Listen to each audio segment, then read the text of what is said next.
if the Constitution removed the protections of slavery, right, and like removed the disrespect of indigenous nations, etc., and used persons to include every person in the United States, and we actually had a shot at the democratic experiment, that's what I'm really interested in seeing. So I don't necessarily think that the direct opposite of a patriarchy is matriarchy. One, because I don't define patriarchy as simply being men against women, but more so that it is that one group of people is given power over all other groups of people, and then power is removed from them, particularly through the right to vote and be heard.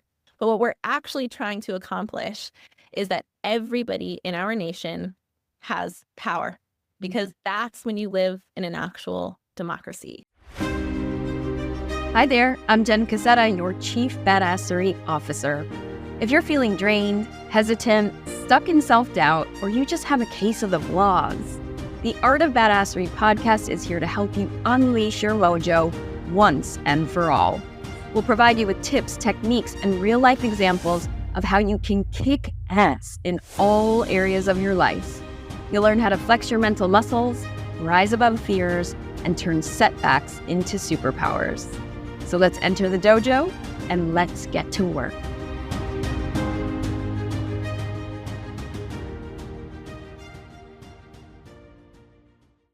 Hello and welcome to the Art of Badassery podcast. I'm Jen Cassetta, your Chief Badassery Officer, and today I have a super badass guest. Her name is Anna Malaika Tubbs, and I met Anna recently at a Happy Women Dinners event, an author event, where she talked about her book, Erased.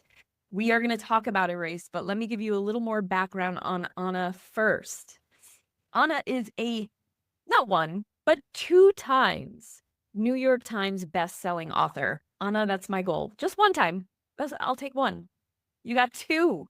And a multidisciplinary expert on current and historical understandings of race, gender, and equity. She has a PhD in sociology and a master's in multidisciplinary gender studies from Cambridge.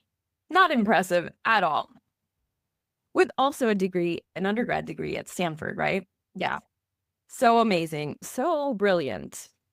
Her articles have been published by Time Magazine, New York Magazine, Newsweek, The Guardian, and others.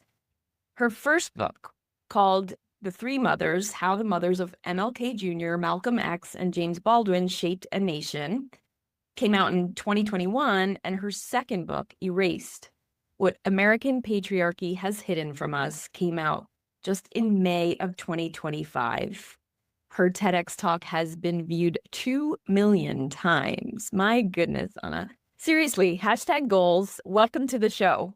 Thank you so much. Thank you. And I admire you. I'm trying to get to all the places you've been speaking at, so it's a mutual feeling.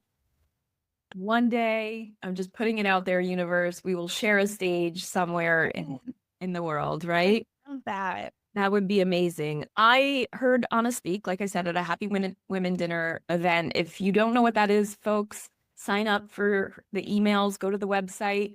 She's got author events in LA, Northern Cal, New York. Sometimes I've seen Dallas, or virtually. You can tune in from anywhere. And she just has really brilliant minds like Anna come and share about their book and have these discussions.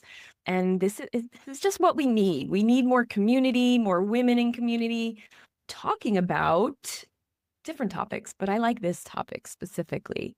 What the American patriarchy has hidden from us. Where do we even begin, Anna?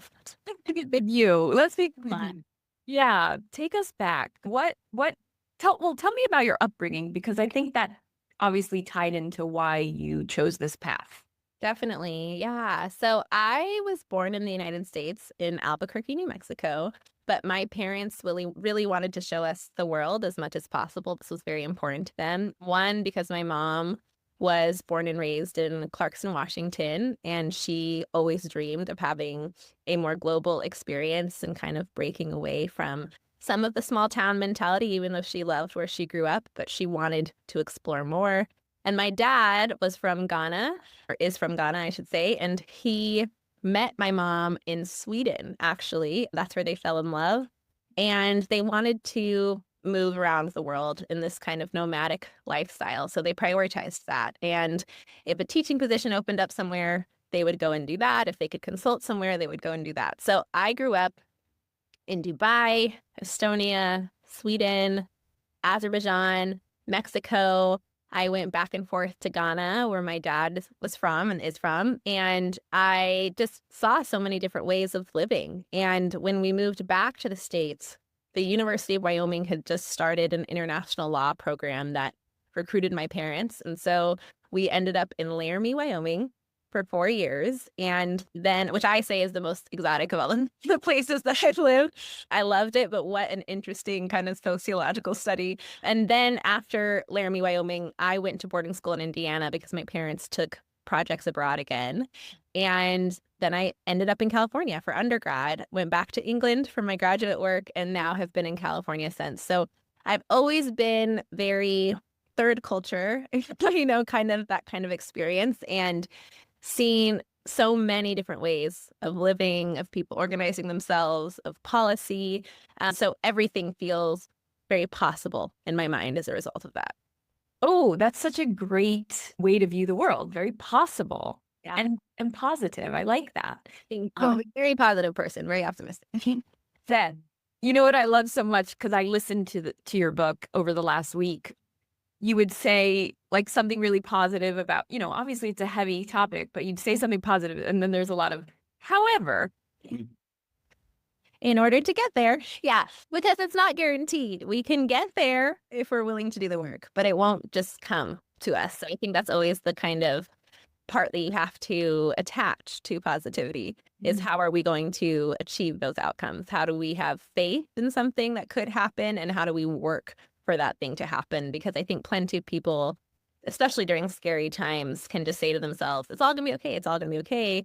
And then they're not participating in getting us to that okay place. So I think the reason I feel so positive is that I see my work contributing to getting us there. So that's why it feels like we're on this path. I'm part of this larger team of good people who want us all to be able to take care of ourselves and our loved ones. How beautiful. I'm already inspired. Thank you. No, because right now we're watching a lot of like really terrible, ugly things come up in the news from the Epstein files, all just really, really dark. It seems like things get really, really dark. And I have friends that, I'm observing, right? And some people are literally like not watching, not participating, don't want to know. Other people are going down rabbit holes and spiraling out. And I find myself like, in between there. But it's just really interesting to have this positive approach to it all. But most people that have come onto this podcast have chosen that path to be a black belt in badassery because they've either seen the dark side or experienced the dark side. It sounds like you had such an interesting upbringing. Yeah. What led you to the work specifically? Like, was there hard times that you've gone through here? It's interesting because I really am such an optimistic, positive person. I think that sometimes the way I view any struggle that I've gone through is very much through the mindset of, and that made me who I am, or, so I don't see it all that much as like this thing that feels so heavy. So I think some of the experiences, of course, I lost my mom 4 years ago. She passed away when I was only 29. The woman whose career not only inspired me, but obviously being one of my best friends, my mother, my confidant. And I always was really walking in her footsteps and carrying her legacy. And I still am doing that, but it's very different now that I don't have her physically here anymore. And I think that's an experience, of course, of just intense grief. There's something so particular about losing a parent, but especially, I think, your mother. And I also just really see myself as somebody who thinks, okay, so what does that teach me about life, and the questions I'm supposed to be asking about how do we live and for what, and the larger purpose of it all. I think I learned some of these things earlier as a result of that. I would even say, you know, moving from country to country, some people would say, wow, that's really difficult. You know, a lot of times when I mention that, people say, how did you do that as a kid? You know, you had to be the new kid all the time, and you had to start over all the time, and you had to leave your friends that you'd made to enter places sometimes where you didn't even speak the language, right? And so I could frame it that way too and say, yeah, what a struggle to walk into an all Spanish speaking school in Mexico when I didn't speak a word of Spanish. But on the way I guess my brain often reframes it is, wow, what a cool experience that within 2 months I was then speaking fluent Spanish. The other part of the struggle, I suppose, is the fact that and this is not the struggle part, but it's related to it. My husband and I are college sweethearts. And when we met in college, we both had this journey that we were on, both of us big dreamers, both of us wanting to contribute to this larger social justice movement. But he ran for office very early on in the relationship. He ran to be a city council person in Stockton, California, his hometown. So he was 21 years old at the time. I was 19. Oh my gosh. We were both still in college. His campaign overlapped with his senior year and a little bit into the year after. And he won that campaign, which was so wonderful and amazing. But it also put us in the spotlight very early on. And I experienced a lot of the sexism and racism and ageism that comes up when you are being analyzed, and especially next to a man who everybody is saying is one of the rising stars of the Democratic Party. And that's such a beautiful thing. There were 2 documentaries made about him, but it quickly made me have to stand up and define my story, because it was already becoming very obvious that other people were going to try to do that for me. So I often experience people saying things like, oh, well, he's the brains and you're the beauty. Like these statements that were just like, let's put her in a box. People telling me, you know, just get used to it. Your opinion doesn't matter. Like, just play your role. And other people, even when they thought they were complimenting me, saying things like, wow, he's so amazing and you're the woman behind the great man, which I hate when people say behind every great man is a great woman, because we're not behind them. You know, like Michael and I work so collaboratively. We support each other. We've always been supportive of each other's dreams. So I really had to fight that constantly. And I was, again, 19 years old. Like, this was very early on. So his second campaign, he ran for mayor of Stockton. And this was only 4 years later. It's probably a little bit older. And he became the youngest mayor of a major American city in American history. Oh my goodness. Everybody was paying attention. So I had to stand up for myself. And I've always been obviously so proud of what he's accomplished. And the erasure has not been his fault. But we, as a society, don't realize how often we are confining women, defining women, controlling women. And that was thrust upon me at a very early age. So that's another one of the struggles I think I would say I've come up against. And the last thing that is coming to mind for me now is the fact that everybody kind of assumed that I didn't have my own passions, my own talents. I think I'm often underestimated. 1, because I am a Black woman. 2, because I'm young to have done the things that I've done. 3, because I have this high-pitched voice. So there's all these people who have these assumptions. I think maybe some people perceive me to be attractive and beautiful, so then they don't at all, in their minds, it's very confusing to them that I have 3 degrees and that I write about American history and sociology and that I'm a very proud nerd. And I think I'm constantly having to come up against that. No matter how much I accomplish, I have to kind of get over this barrier of people initially thinking, oh, she's so cute and dumb, honestly, is what I think I'm up against a lot of. And I think we're all up against that in some way, right? All of us women and out there listening are up against this erasure in our own ways. So let's start diving into the book. Well, first of all, I just want to say, we're going to talk about Erased, your second book, but can you just share with folks what your first book was about quickly? Yes, my pleasure. I love talking about my first baby. Excuse me. So it's called The Three Mothers: How the Mothers of MLK Jr., Malcolm X, and James Baldwin Shaped a Nation. It's about Alberta King, Louise Little, and Bernice Baldwin. And all three of them, incredible women who did what their sons later became famous for before their sons were even a thought in their mind. So Alberta King marched and led boycotts, and her parents were the leaders of the famous Ebenezer Baptist Church. So she was born into this church community that always saw their faith as being intertwined with social justice. So her description sounds almost exactly like her son, Right. but nobody knew that before my book. Then Louise Little, Malcolm X's mother, was a radical activist. She was a Marcus Garvey follower. She was one of the lead organizers in this movement. Her and her husband met each other because they were both organizers, and they were sent strategically to the Midwest to really incite the revolutionary spirit of the communities there. And so she's this badass revolutionary that people really had not heard of before my book. Then Berta Baldwin, she was born in a pretty tragic situation. Her mother passes away either in childbirth or shortly after. And she becomes somebody who's constantly thinking about, how do you find the light no matter how dark your situation might be? And she finds that light in her writing and in gifting other people letters where they can make it through the darkest times in their lives as well.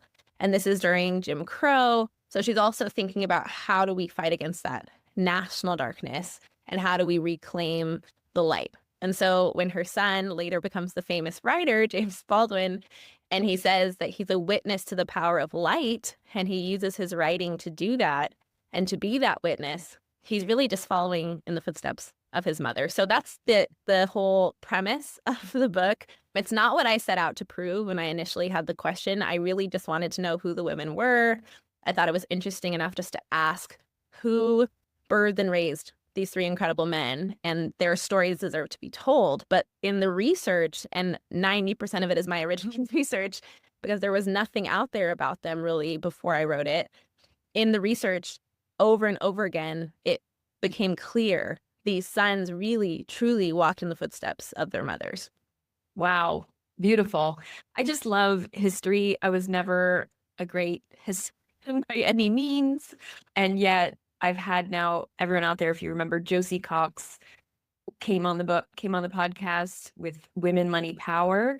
And I remember thinking then, like, I really need to learn more of our just US history, because we need to look back if we want to change the future, right? We need to know where this all came from. And I think your book did such a beautiful job of teaching us those of us that aren't great with our history. So let's dive in. Okay. You literally make the case that this country was born with the patriarchy baked right into the Constitution. So take us back. Explain that. Yeah, and the reason I even wanted to write Erased is because when people read that first book, they had this question of, how is it possible that this happened? How did we not know this information when these men are so well studied and we have dozens of books written about them? How did it take till 2021 for you to tell us that this big piece of the puzzle was missing? And it was for me such an obvious answer, clearly patriarchy, and what causes that. But then I realized, okay, yeah, a lot of people do not understand how patriarchy operates in the United States. And it became another moment for me, kind of a moment that I'd seen throughout my life of traveling all over these places and then coming back to the US and really seeing that Americans did not know kind of the fishbowl that they were living in, and that we loved to comment on other places, especially when it comes to patriarchy. Americans love to talk about how men are oppressing women in other countries, and that's also very strategic to keep us from questioning our own, but we don't talk about our own enough. So that's one of the reasons I said, okay, I want to be the person who makes it very clear that we live in a patriarchy and that it was always designed that way, because we can no longer be shocked and surprised by how it's operating. We actually need to transfer that energy into thinking of, how are we going to improve this nation moving forward? And so even talking about the three mothers, this was very recent history. This is ancient history, very, very recent history. Like Berta Baldwin's life overlaps with my life. On one end, it overlapped with Harriet Tubman, and on the other end, it overlaps with me. So all that to say, American patriarchy. Here's the definition. Please. So the founding fathers, when they won the Revolutionary War, we all know they were the underdogs. Nobody was expecting this to really happen. And it's this incredible feat and accomplishment. However, there was this fear that they had that other groups might also carry this rebellion and this rebellious spirit forward and fight for their rights as well, because the founding fathers, as we know, are slaveholders. So they're oppressing people who are enslaved. We know that the monarchy was also patriarchal and that they had picked up on a lot of these habits as well. And so they have oppressed their wives. But to win the Revolutionary War, these groups also were participating in the war on both sides, to be honest. But like some were participating for the founding fathers to win. And so with that fear, they design the Constitution, trying to keep power in their own hands. So they say who gets to be considered persons in our nation. So even though the Constitution has that kind of language, persons, they are saying that persons is a white elite man. So they say that that person can own land, can vote, can do a bunch of other things, but these are the two most important things. And then they say specifically, not in the Constitution, but to each other and in letters, that they're trying to design a republic of men. So they say to their daughters and to their wives in letters that women should not participate politically by any means. They say that they're aware that, for instance, in France, Parisian women are able to have their own salons and talk about politics, even if they still don't have the right to vote. They at least can express their opinions about it and hold a little bit of power there, that they do not want that in the United States. So they're clear on, they know that there's other examples, they know there's other ways of existing and other ways of organizing. They are going to stand firm in patriarchy. So this sets up this gender binary in the United States, where we have the men who get to do certain things, women who are solely supposed to reproduce the power of men through children. Right. However, this binary that is already very flawed and already limited is leaving out so many different groups of people. It's not considering people who are enslaved. We know that. That's not a controversial statement. We know that because the institution of slavery is protected by the Constitution. So we can't argue with Anna on that. That's clear. We also know that they're not including Indigenous people. They're not really including people who are poor white people. They kind of consider to be lesser than them, and that, this is why literacy tests become very important to them, et cetera. So all of this is set up to leave many people out of being considered fully person in the United States. But those groups are told you might have a chance to join this group in terms of being treated as a human being if you assimilate closely enough to the two groups that we are recognizing. This is when respectability politics becomes very important, where people think, okay, if I can just act like them, if I can just talk like them or do the things that they do or really protect this made up ladder and hierarchy that they've given me, then maybe I get to ascend it too. So that's when people become much more focused on how do we protect the system rather than dismantle the system entirely, because everybody then individually thinks maybe eventually I can benefit from it too. I'm going to be there someday. So this is where the American dream comes in. I can ascend the ladder. It just takes a lot of hard work, but I could get there eventually. And so long as we have a couple of examples throughout American history of these exceptional people, and we really celebrate the exception, then you have enough people focused on that dream rather than a collective dream of an actual democracy where everybody is considered a person here, regardless of their status, according to this American patriarchy. Wow. I mean, I don't even know where to be. So it's baked into the Constitution. Our whole systems are set up to protect white men specifically. Elite men. Important that we say that they consider themselves elite. Right. I noticed you said that. So you said poor white men didn't have the right to vote or own property. They don't have the same right in the sense that there are barriers that are going to be put in place for them to access those same opportunities. And so now here we are. It's going to be 250 years this July. So since that document has written, how far have we come, Anna? Yeah. 250 years since the Declaration of Independence. So it's a couple years later Oh, the Constitution will come out, but still important. It's still basically the same timeline. And in between that, one of the more important moments for people to maybe look into after this podcast is Shays Rebellion. It perfectly proves what I'm telling you, where it's like poor white people and like people of color who are rebelling. And the founding fathers are very concerned about this. So they realize, oh, we really need to get this Constitution in order because we weren't able to quell that rebellion as fast as we would have liked to. So everything becomes designed around how do we make sure that these rebellions cannot take place. So how far have we come since then? So I also summarize American history by saying that really all of the struggles we've seen and even the progress we've seen come down to two groups of people. And I'm not speaking about Democrat or Republican. I'm not speaking about parties right now. One group of people has really wanted to maintain that social order where not everybody is considered person in the United States, and therefore not everybody has the right to vote. This is where one group stands. The other group has said that is not democracy. And we want to move closer to the actual democracy that we could achieve if everybody in our nation is considered under the definition of persons as it's written in the Constitution. That group on this side has progressed our nation. So it's never been that those who wanted to maintain the social order suddenly woke up one day and said, you know what, actually, I really wanted to share these rights with people suddenly.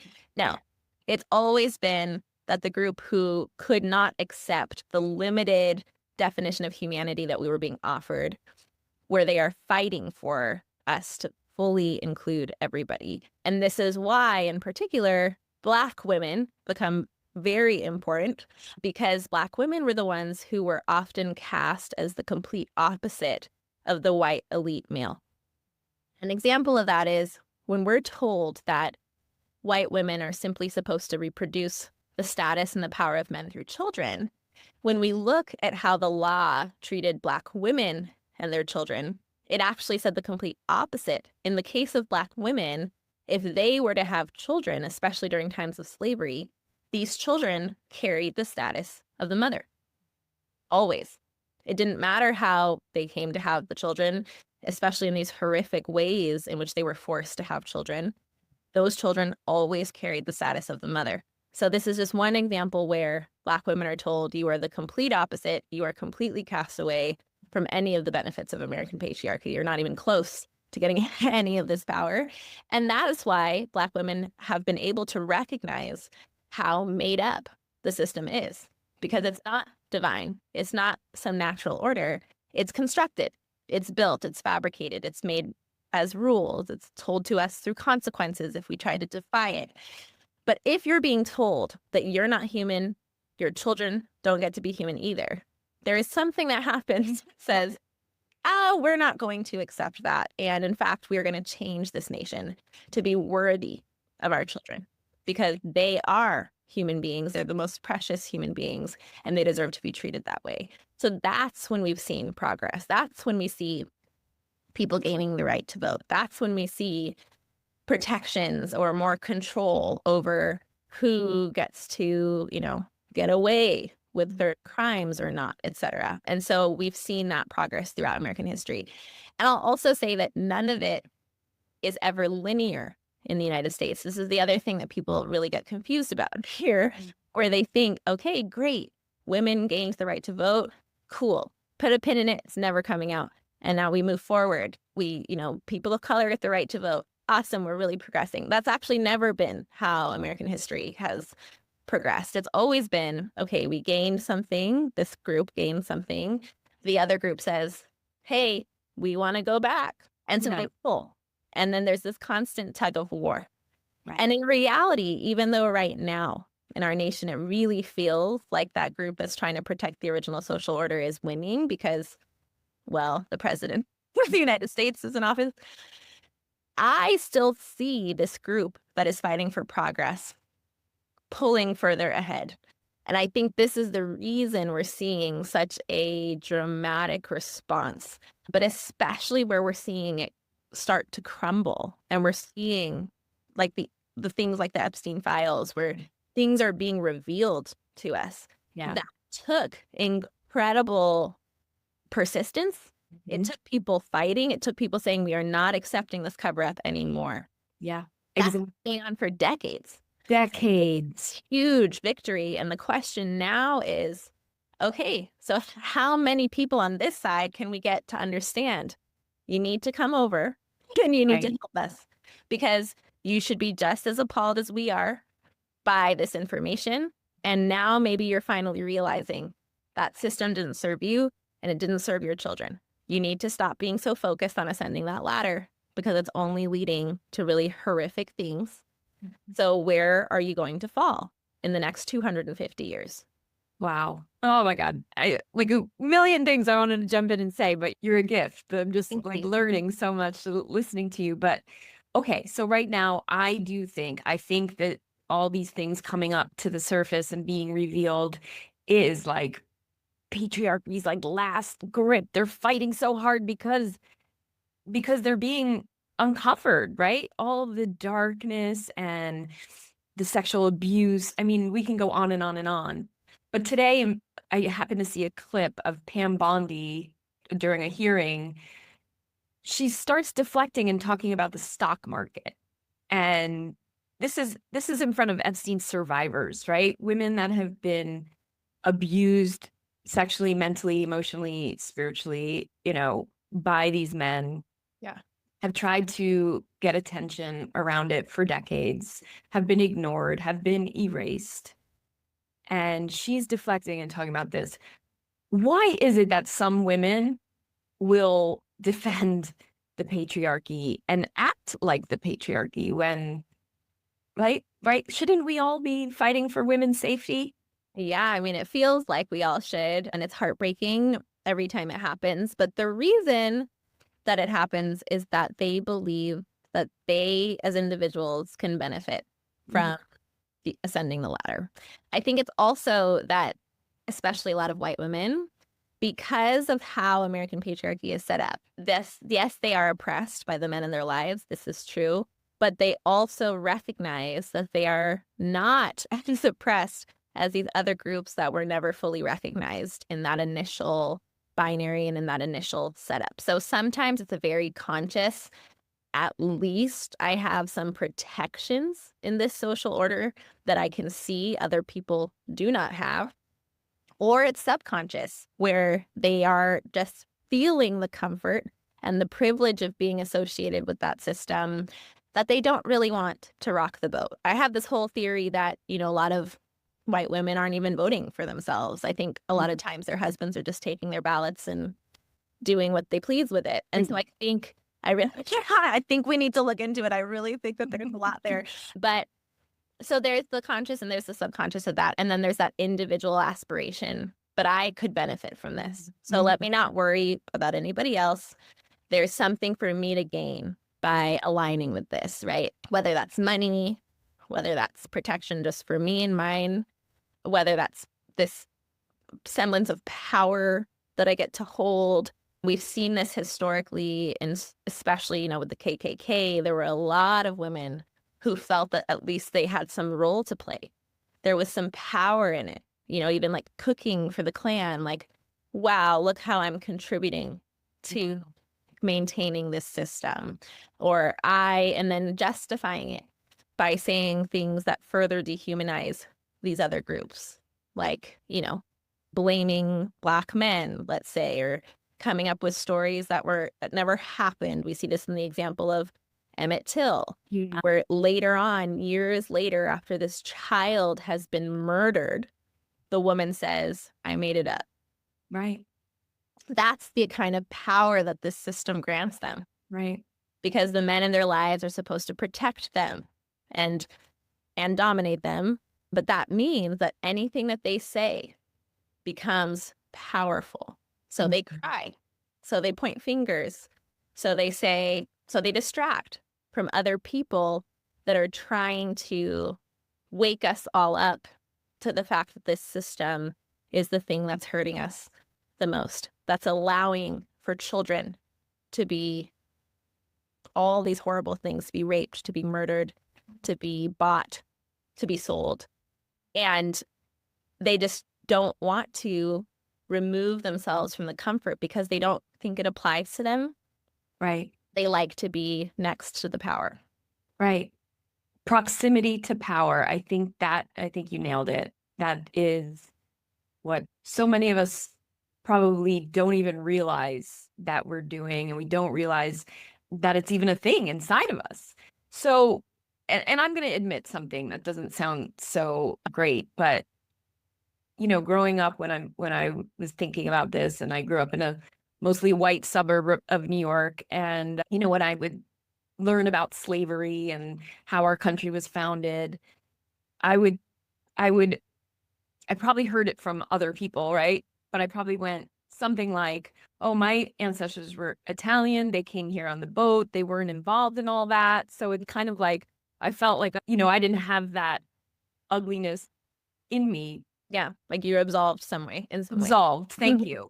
And yet, so what would you say to someone that still kind of carries that? Like, how can we open our eyes and see that this is so pervasive, and how racism and patriarchy are so connected? Absolutely. I would say in those examples, well, one, it gives us a really clear highlight of what's happening right now with ICE, right? Where there are many immigrant groups who were able to arrive here peacefully.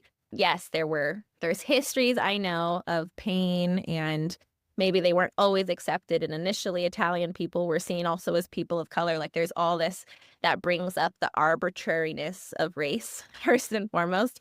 But it actually perfectly highlights this notion that some people were going to be allowed to ascend the ladder, depending on how much they could assimilate. And so when you see groups like the Irish or the Italian immigrants, and you look at the difference in the treatment over years of American history, it's a clear symbol of how close can you get to that person that was originally recognized. Can you be white? Basically, yes. And so over time, this definition of whiteness has expanded in order to maintain white supremacy. So you bring some groups into it in order to back it up.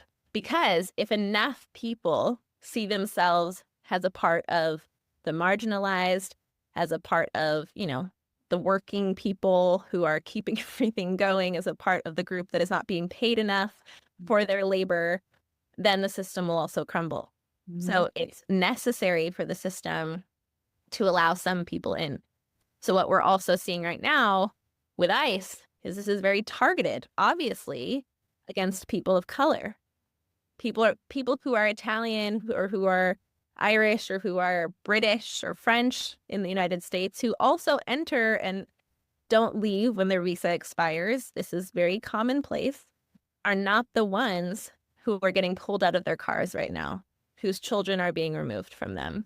Mm-hmm. So it really should be for people, actually, my family's entrance into this country and our benefit from both white supremacy and the way patriarchy works in the United States that relies heavily on keeping people of color out of this gendered social order is even more reason why I need to lend my voice to this fight. Beautiful. Beautifully said. Thank you. I have just a couple more kind of questions, but as someone also who is, what would you say, like spiritual, I'm, I don't want to almost infect my mind with all of the poison that's going on in the world right now. And even these Epstein files, or even just watch it, like literally my mind was blown this weekend watching this amazing Super Bowl halftime show, Bad Bunny, all in Spanish. Such a beautiful cultural event. I'm learning about, more about Puerto Rican culture. Like, it was so fun. Yeah. And then the backlash, it's like, so what would you say to someone like me and other people that are listening that, like, how do we stay in the fight to make it a better world Like, and what are we reaching for? Is it a matriarchy? Is that the goal? Like, what is the goal to dismantle patriarchy? What's left on the other side of that? That's a lot, I know. No, yeah. First, I'll speak to the spiritual side of it. For those of us who are spiritual and have a faith in a higher power, that typically means we have a notion of what's going to happen after this life, right? Like we think something, we have a guess. And that afterlife experience depends heavily on our moral conscious right now and what we're willing to do to make sure that we are healing this world, that we are playing a role in making it better. There is nobody who's going to ascend to whatever it is you think is going to happen by ignoring what's happening. So if you're a spiritual person, each reason to say, I heal this world, heal this world. Because it's not the be all end all. Right. There's something else beyond this. So, and you don't just do that meditating it away. Like, no, that is great and I'm doing it, but then to take action to bring more peace and power to those that need it right now. Peace is our goal, right? And this feeling of, if this isn't everything, then also maybe I can be less afraid. Maybe I'm supposed to do something right now because I want to either put good karma out into the world, or I want the ancestors to receive me proudly. Like whatever it is you think is going to happen after this, being silent about people's struggle right now is not what's going to get you there. And that's my opinion, at least. And then in terms of what we're fighting for, the way I summarize it is that if the Constitution removed the protections of slavery, right, and like removed the disrespect of indigenous nations, etc., and used persons to include every person in the United States, and we actually had a shot at the democratic experiment, that's what I'm really interested in seeing. So I don't necessarily think that the direct opposite of a patriarchy is matriarchy. One, because I don't define patriarchy as simply being men against women, but more so that it is that one group of people is given power over all other groups of people, and then power is removed from them, particularly through the right to vote and be heard.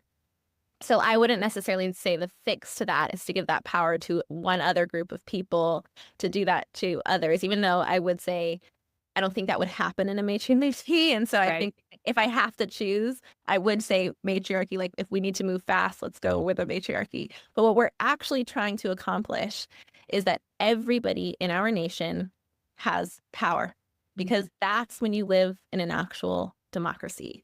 And so, for instance, even though there are things that might seem so impossible to people, they seem very possible to me because I've seen them abroad. If we had mandatory voting in the United States for every eligible voter, including those who have been imprisoned, including, like there are so many people right now where there are barriers to them voting, and where this group that's trying to maintain the original social order makes it so that people can lose their right to vote all the time. There's so many people who cannot vote in our nation right now. So we're not actually seeing a representation of what American people want. This is the reason why it feels so at odds, what we're seeing in who's elected, and then when people are taking to the streets, because a lot of people are not being heard right now. So what I'm fighting for is an actual democracy. Okay, sign me up. Sign everyone up on this call. Hopefully, if you're listening out there, I really just hope that, no matter what you believed growing up or believe now, that you just listen to this conversation with an open heart and write us. Let us know what you think, because I want to keep this conversation going as much as possible. And if you have questions or comments, write to us. Before we get to your rapid fire questions, can you just tell everyone how they can find you and your books? Absolutely. So hopefully my name is in the description of this episode, because that's how you can find everything. So my website is annamalaikatubbs.com. On Instagram, I'm at Anna Malaika Tubbs. I'm also on Facebook, but I don't check Facebook. It just feeds to Facebook. So if you want to actually talk to me about something, it would be best on Instagram. And my books, again, the first one is The Three Mothers, How the Mothers of MLK Jr., Malcolm X, and James Baldwin Shaped a Nation. The second book is Erased, what American patriarchy has hidden from us, and you can buy them anywhere you like to buy books. But I always say that we love to support independent, especially Black-owned bookstores. Awesome. There's one called the Lit Bar in New York I want to go to. I think it's in the Bronx. Oh, I love that. Yeah. And there's a bar, like an actual bar. But okay, 4 rapid fire questions. Are you ready? Yes. When you were a kid, what was your favorite food? Peanut butter and apples. Ooh, I love that. It still is. Love it. 2, if you could have a drink with anyone, alive or dead, who would it be and what are you drinking? The mothers of my first books, I could actually interview them. And what are we drinking? I don't drink alcohol much, so I'd say, I don't know, a milkshake. The mothers of the book. So Louise Little, go ahead, say them. all. Alberta King, Louise Little, and Bertus Baldwin. And you're drinking milkshakes. And we're drinking milkshakes. Love it. Lunch Okay. counter. That's integrated. And then 3rd, what's your favorite like self-help book if you read that genre? I don't read much of the genre, but I did recently read one by Davy Brown. Oh my gosh, what was the title of it though? Okay, but the author is Davy Brown, and it's all about how you can start these meditation practices and self-care practices if you really don't even know where to begin. And she talks about how grief can be the thing that teaches us how to live life differently, and it's so beautiful. And I'm so sad I can't remember the title right now, but Davy Brown is the author. We'll look it up and we'll get on the list. Thank you. And last but not least, what's your favorite hype song? What's going to keep you going? Oh, there's so many good ones. Okay. I need to decide on something. I love the Beyonce Lion King album, the one that went along with the movie. I just find it very inspiring, and it's the Afro beats. So something from there, like Bigger or Spirit. Okay. It's just very motivating. We have a Spotify playlist going, so we'll make sure to add one of those songs. Anna, thank you so much for your brilliance, your time, your effort, your energy, what you're putting out into the world. Hopefully together, all of us, we will be elevating the frequency and vibration of this planet by whatever means possible. Hey, out there, if you haven't subscribed yet, will you do me a favor? Hit that subscribe button, whether you're watching on YouTube and or listening on Apple or Spotify or wherever you get your podcasts. It really helps me get the word out to other people. And if you're willing to write a review, that would be even more appreciated. Thank you so much. I love you, and thank you for listening, and thank you for listening with open hearts and open minds. I'll see you next time on the Art of Badassery podcast.